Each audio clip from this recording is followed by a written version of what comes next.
The finale of the Ahsoka series kicks off on Thrawn's Chimera, where we see Morgan Elsbeth put under a ritual via the Great Mothers, and she is granted with their power and strength, being presented with the Blade of Talzin, referring to Mother Talzin of the Night Sisters. Elsbeth also informs Grand Admiral Thrawn that the cargo transfer is complete and that there is little the Jedi can do. However, Thrawn responds by stating that he has watched many Imperials make that same assumption, and that even he had in the past, but not again. This time he would be prepared. The camera transitions to Ahsoka's ship, where it is revealed that, using the workshop of Huyang, Ezra has begun constructing a new lightsaber. We see that he's looking for very specific parts, and his plan is soon apparent. He seeks to recreate the lightsaber of his former master, Kanan Jarrus. On this topic, Huyang would share with Ezra the fact that he helped Kanan construct his lightsaber as a youngling at the Jedi Temple, revealing that he only ever possessed two top pieces of the hilt that Kanan used in his unique design, giving Kanan the first all those years ago, and now bestowing upon Ezra the second. As Ezra is informed of Kanan's time at the temple with Huyang, he questions how old Huyang is, and Huyang responds by stating that he's old enough to understand that the relationship between master and apprentice is as challenging as it is meaningful, with Sabine, who is standing in the doorway, taking these words in with deep consideration. Finally, Ezra toggles on his lightsaber, with the blade emitting a blazing sapphire. However, an excited Ezra turns to see that Sabine is no longer in the doorway, and he asks Huyang what happened between her and Ahsoka.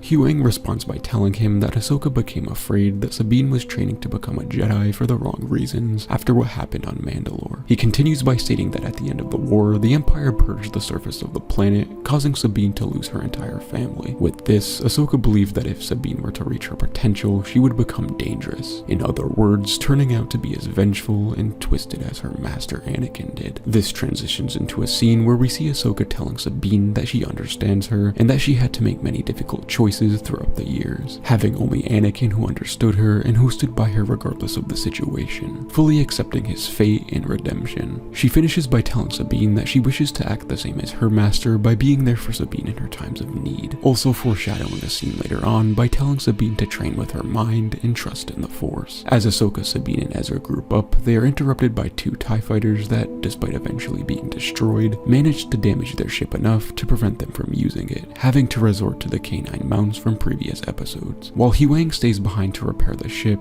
the other three continue onwards towards Thrawn, who's been made aware of their ship's state and orders a ground assault made up of a battalion of night troopers and Morgan Elsbeth. After avoiding a barrage of lasers from the Chimera above, Ahsoka, Sabine, and Ezra make their way through the tower below said Star Destroyer. It is here where they encounter the aforementioned night troopers, but after cutting them all down, they begin to reanimate themselves via the magic of the Great Mothers. These zombified troopers, who remind me a lot of the ones infected by the sickness aboard a derelict Star Destroyer in the novel, Death Troopers begin attacking Ahsoka, Sabine, and Ezra once again, their eyes glowing green. After quite the struggle, they manage to get past these troopers, only for Sabine and Ezra to encounter two Death Troopers. They're the elite trooper variant as we know them in canon, but also zombies much like the ones from the previously mentioned novel. So Death Troopers, I guess. Regardless, this is also where Ahsoka would encounter Morgan Elsbeth, who actually gives Ahsoka quite the fight. And I mean quite the fight as in she was causing Ahsoka to struggle, and in the sense that the choreography for the duel was well put together, before being finally killed by Ahsoka herself. A sacrifice made for the Empire. For Dathomir. This gives time for Thrawn and his Chimera, along with the Great Mothers, to finally begin their departure from Peridea. But as Ezra and Sabine defeat the two Death Troopers mentioned earlier, Ezra would force jump with the help of Sabine using the Force as well to push him far enough to board the vessel. Here, Sabine unlocks the small amount of Force potential she had to help her friend, who had been stranded for years, escape, though she would stay behind herself to help her other friend and her master, Ahsoka, and the two would defeat the remaining troopers and escape the tower with the help of Huyang and the repaired ship, just before it is bombarded and destroyed by Thrawn's Star Destroyer. In an attempt to reach Thrawn before he enters hyperspace, Ahsoka and Sabine, while on the ship in space, try to reach the Chimera and board it, but are too late as they are left behind on the planet with Shin and Baylan, who are far away on quests of their own. I'll get into this in a moment, with there being a lot to cover and discuss. Before Ahsoka, Sabine, and Huyang are left to roam Peridea below, left in this galaxy with no way of returning to the main galaxy, much like Thrawn and Ezra were, Thrawn toggles the communication channel and contacts Ahsoka, telling her that he knew her master well and did not desire to challenge her, being as dangerous as her master, but that it was his time and that the victory today was his. Reminding me of the title of the Clone Wars finale, Victory and Death. Regardless, with Ahsoka and Sabine returning to the camp of creatures Ezra stayed with during his exile, Shin Hati would presumably join the bandits we've seen on Peridea in previous episodes, but this is what confuses me.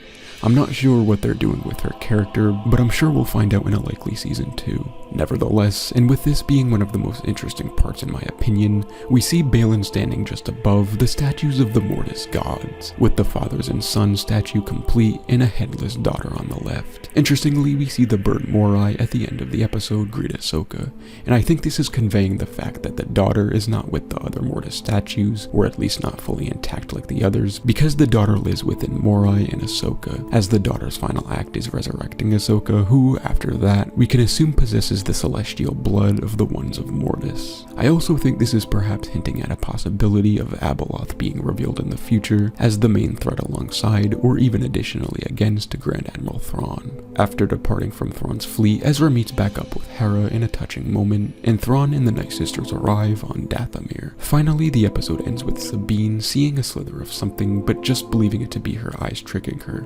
Though, as Ahsoka would witness, this turns out to be the Force ghost of Anakin Skywalker, greeting his Padawan beyond the world between worlds. Anyhow, I'm really hyped for what's next in Star Wars, and I hope you all enjoyed. Have a great day. See ya.